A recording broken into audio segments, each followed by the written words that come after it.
¿Cómo reaccionaría si una de sus figuras de la infancia se convirtiera en un cuento retorcido de internet? Estoy segura que todos hemos pasado por eso en algún momento, debido a que desde siempre hemos estado rodeados de historias aterradoras y fascinantes sobre lo que sea. Sin embargo, hubo una época en internet en donde, sin darse cuenta, se estaba metiendo de forma indirecta en el mundo de los fanfictions. Básicamente son obras escritas teniendo en mente personajes de obras ya existentes de cualquier cosa, pueden ser películas, series, libros, entre otros. De esta manera, los fans de estas franquicias se han dedicado a explotar su creatividad a la hora de escribir acerca de su personaje favorito. Estas historias están destinadas a compartirse entre personas de un mismo fandom, pero si les dijeran que estas llegaron a tener tanto impacto cultural que hasta hoy en día son recordadas, que estoy segura que han escuchado alguno de estos aún sin formar parte del fandom en cuestión. Creo que es interesante el cómo este fenómeno fue escalando hasta convertirse en una burla para la mayoría de usuarios que ya no ven esto de una forma súper seria como antes, o mejor dicho, el cómo algunos creadores de contenido siguen generando creepypastas mediocres para asustar a los niños. Aunque si a eso nos vamos, podríamos decir que incluso los creepypastas originales también fueron hechos para asustar a otros carajitos meados, y el ciclo se repite una y otra vez, porque cada vez que algo se pone de moda, por ejemplo Digital Circus,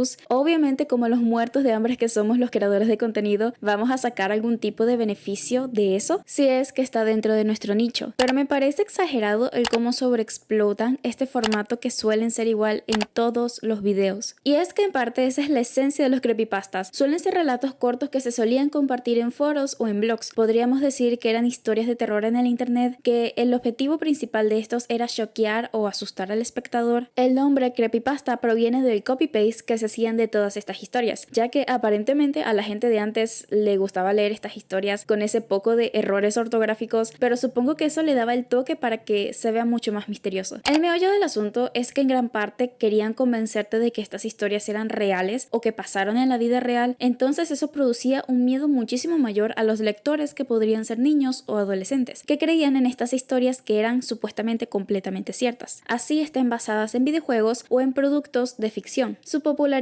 vino gracias a los videos de YouTube, esos videos que veías de niño como la verdadera historia de Hello Kitty, que probablemente fueron sacados de algún foro random de internet. El punto es que gracias a la mala calidad, la voz loquendo y la música de fondo creaban este ambiente tétrico que cualquier cosa que te dijeran tú lo tomarías como cierta. Hola pendejos de mierda, soy el Anticristo 2009 y hoy les traigo una creepypasta que los hará miar. Si nada más empezamos, pendejos. Más cuando todo el mundo a tu alrededor también creía que Hello Kitty significaba hola demonio, y nunca faltaban esos videos con la canción de la de fondo. Para adentrarnos en la era de los creepypastas, creo que debemos mencionar el edgy favorito de todo el mundo, que después pasó a ser un meme, Jeff the Killer. La verdad solo me acuerdo de él por la frase de go to sleep, y me acuerdo que yo veía youtubers que jugaban un juego de él según lo que yo recuerdo. El punto aquí es su historia. No tiene nada interesante que destacar, solo nos dicen que le hicieron bullying y unos muchachos como que le prendieron fuego y él quedó desfigurado que no podía verse a sí mismo. A Jeff le dio como un ataque psicótico y eliminó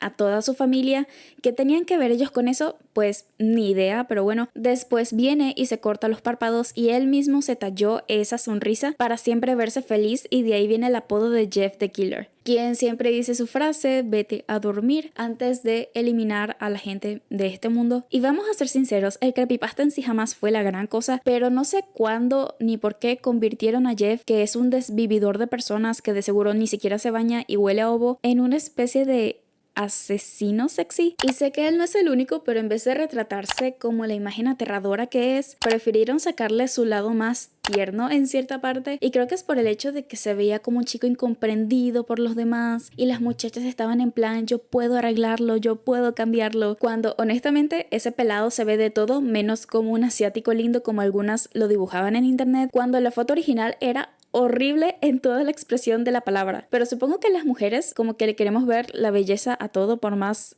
horrible que se vea, porque también recuerdo que hicieron todo un universo acerca de él, hasta incluso crearon un personaje que era su némesis, que era Jane the Killer. Pero creo que todo lo que envuelve a este creepypasta es su historia detrás. Verán, esta imagen se comenzó a compartir de manera masiva a personas como forma de screamer. Uno de los primeros videos en donde se utiliza esta imagen es un video japonés del año 2007, pero ya desde antes esta imagen estaba rondando por foros en donde se editaba esta imagen hasta tal punto que no se sabe sabe realmente cuál era la imagen real que derivó a esa imagen hiper mega editada que todo el mundo conoce. Resulta que hay varias versiones de esta misma investigación, porque en los últimos años se han dedicado a investigar quién es la persona detrás de Jeff the Killer, es decir, quién es la persona de la foto original que empezó todo. Les voy a decir todas las teorías que hay referente a este tema porque no hay nada confirmado, pero quién sabe si haciendo este video sale la foto original, que podría pasar, pero bueno. Las ediciones más antiguas de esta foto datan del año 2005. Tengan en cuenta que tienen nombres para estas dos fotos, pero para mantenerlo simple para nosotros vamos a llamarlo versión 1 y versión 2. Probablemente la versión que más hayamos visto es precisamente la segunda. Aquí es donde entra el video que les comentaba, porque se suponía que pretendía recrear una leyenda urbana que mostraba una transmisión en donde se proyectaban los nombres de personas que fueron desvividas. Entonces toda la vibra de ese video es súper tétrica y en ese video se presenta la versión 2 de la imagen de Jeff the Killer. Entonces en Japón se convirtió en parte de un mito, por decirlo así. Pero aquí es donde viene lo curioso. En el año 2008 un usuario asegura ser Jeff the Killer, porque por esos años se fue creando la historia que conocemos hoy en día, que es la creepypasta,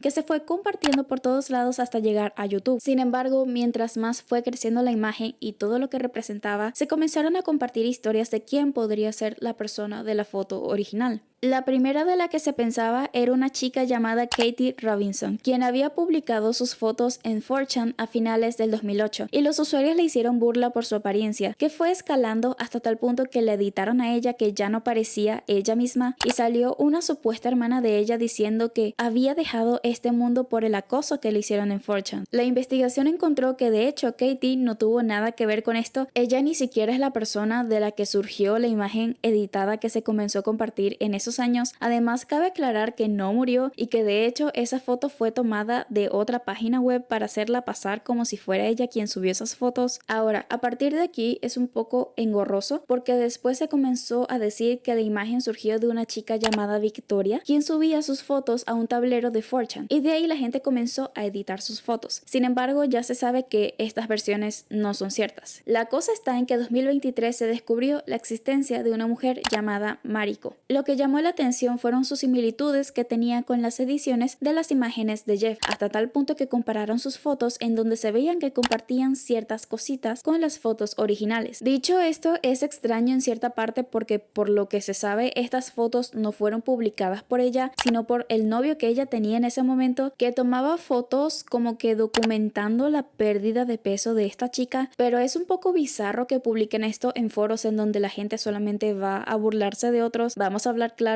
que hizo que Mariko recibiera acoso en el internet por algo que ni ella misma podía controlar. Se cree que su novio de ese momento fue quien, por decirlo así, creó las primeras imágenes que conocemos públicamente, y que estas se fueron distorsionando poco a poco hasta llegar a la imagen que nosotros conocemos en la actualidad, que se fue difundiendo por todos lados hasta llegar al lado gringo, que ellos fueron quienes inventaron la historia que ya sabemos de Jeff the Killer. La cuestión está en que Jeff tenía su propio universo en donde también interactuaba con otros creepypastas muy famosos. Sin embargo, dentro de su propio mundo tenía una enemiga muy grande, Jane the Killer. Si les soy sincera, yo no recordaba que en el caso de ella existieran dos Janes. Una de ellas es Jane Arkshaw, no sé si se dice así, perdón, que creo que es la más conocida, pero la verdad yo no sabía quién era ella porque la recordaba diferente. Eso hasta que vi a la otra Jane con la que yo crecí, que era la versión de Jane Richardson. Y es que las diferencias reales son más que nada en su historia. Por el lado de Jane Arkeson, ella era vecina de Jeffrey antes de su paranoia, y podríamos decir que ella se convirtió en Jane the Killer debido a Jeff, ya que Jeff básicamente le prendió fuego a su casa estando toda su familia adentro. Ella logra escapar del incendio pero queda desfigurada, entonces tiene que empezar a usar una máscara y ella busca la manera de vengarse por lo que él le hizo. En el caso de Jane Richardson, la historia es casi la misma, con la diferencia de que ella siguió con su vida hasta que se encuentra con un experimento del gobierno llamado odio líquido, que era parte de un plan para capturar a Jeff, y eso convirtió su piel pálida y le dio este aspecto súper tétrico y emo, y le dio habilidades y poderes especiales para poder acabar con Jeff. Y bueno, Jeff tiene otro archienemigo que es un hombre alto de traje, de quien se presume puede causar insomnio, pérdida de la memoria y el hecho de que la gente ya no quiera estar en este mundo, quien es Slenderman. Hola, Jeff. Hola, Slenderman. Tenía muchas ganas de verte. Lo mismo puedo decir. Y si les confieso que de pana, yo pensaba que Slenderman era real, porque literal no había niño en esos años que pensara lo contrario, y es que siento que Slenderman logró impactar demasiado en la cultura popular, quizás más de lo que debería, porque comenzó a aparecer mucha gente que aún había visto a Slenderman, o también que se compartían estas fotos por redes sociales. La realidad es que obviamente estas imágenes están editadas y son del foro de Something Awful, que se hizo un concurso de edición en el año 2009, y el concurso consistía en que se transformara fotografías normales en fotografías paranormales y luego hacerse pasar por fotos verídicas. Entonces se comenzaron a compartir todo este material editado en distintos foros paranormales hasta que en el 10 de junio de 2009 un usuario publicaría 2 fotografías de niños con el nombre Slenderman, y por esta misma razón se la empezó a asociar con los niños, y específicamente que le hace daño son a ellos. La vaina está en que los usuarios comenzaron a compartir sus propias ediciones de este mismo personaje, lo cual fue alimentando su existencia en cierta forma. Gracias a él tuvimos a muchos youtubers cagándose del miedo por su videojuego, en donde tenías que recolectar notas, si mal no recuerdo, y seguía la misma fórmula de los juegos de esa época, ya que él se había convertido en parte de la cultura popular, pero en vez de dar miedo, siempre lo representaban en la mayoría de las ocasiones como un personaje súper chévere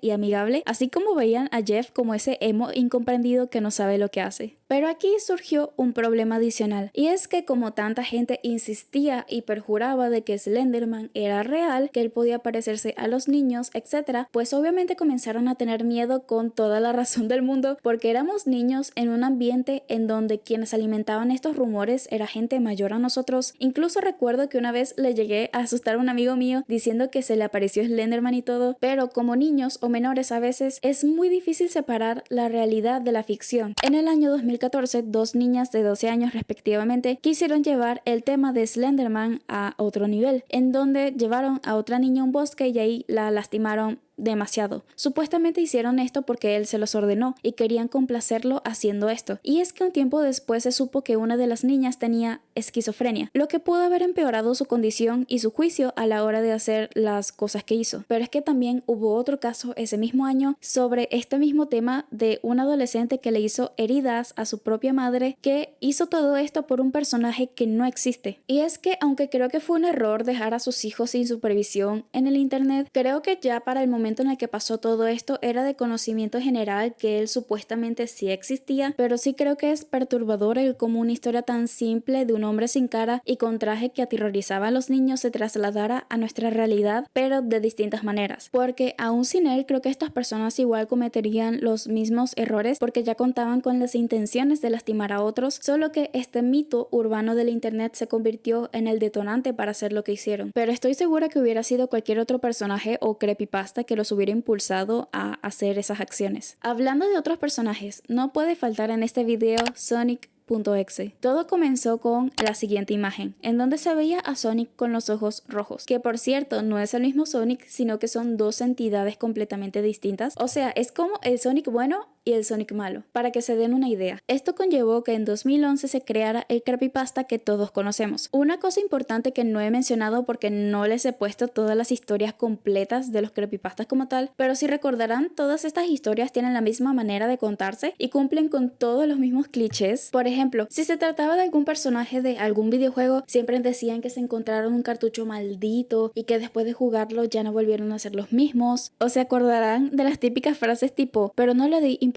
cuando literalmente murió toda su familia o le pasó la peor desgracia y deciden hacerse los locos. Y aunque no hay una sola forma de contar estos relatos que todos parezcan hechos por la misma persona, a pesar de no ser así, ya te da una idea de que no estaban destinados a tener tanta calidad en cuanto a escritura. Pero aún así, con todo eso, creo que esa mala escritura como que le daba el toque para que dé más miedo, y no lo sé. El punto es que de esta creepypasta derivó a un videojuego que, como sabrán, todo el mundo jugó, basado en la misma historia del creepypasta, en donde Sonic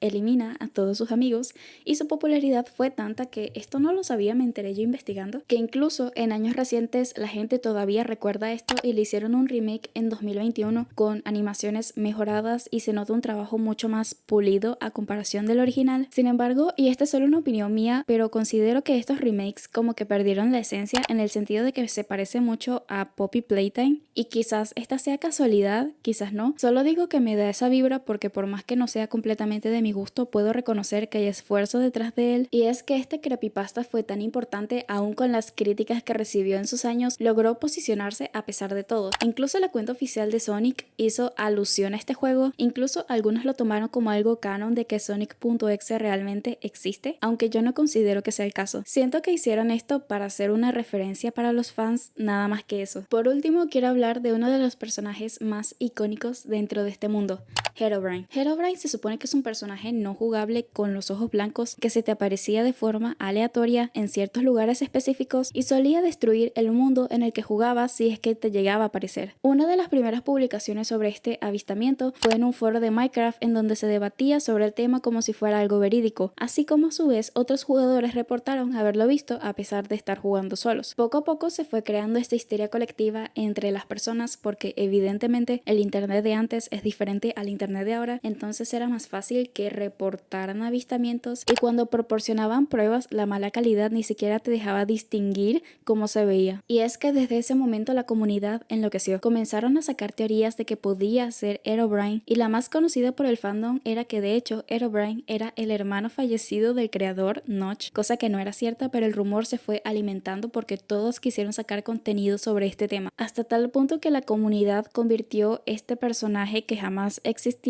ni estuvo en el juego como algo real. No solo para ellos como fans, sino para jugadores casuales que incluso dejaron de jugar Minecraft por el miedo que les generaba encontrárselo en el mapa. Y esto fue tan grande en su momento que tuvieron que recordar por sopotoscienta vez que no existía, y aún así no se puede negar lo grande que fue y el cómo disfrutábamos en cierta parte consumir contenido relacionado a Herobrine, así sea falso o no, porque llegó a ser muy querido por la comunidad que hasta llegó a tener su propio lore. Y es que de por sí en los años del 2010 al 2014 podríamos decir que la comunidad de los creepypastas estaba en su prime, en donde siempre salía contenido nuevo acerca de estos. Y es que los creepypastas formaban parte de estos supuestos capítulos perdidos en donde se inventaban toda una historia de lo que supuestamente pasó sobre X serie de ese capítulo que jamás salió al aire. Más bien incluso debería ser todo un género, todo lo relacionado a estos capítulos perdidos de series animadas que jamás existieron. Pero si ustedes crecieron en esa era, lo recordarán. Además que abarca todo lo relacionado a las leyendas urbanas, como les estaba comentando antes, porque la manera en la que se estaba siendo contadas estas historias era siempre en primera persona, como si alguien realmente lo hubiera pasado. Y en esos tiempos era como que wow, la gran vaina, que no nos deteníamos a pensar seriamente que cualquiera pudo haber escrito eso, pero aún así lo tomábamos como si fuera la historia más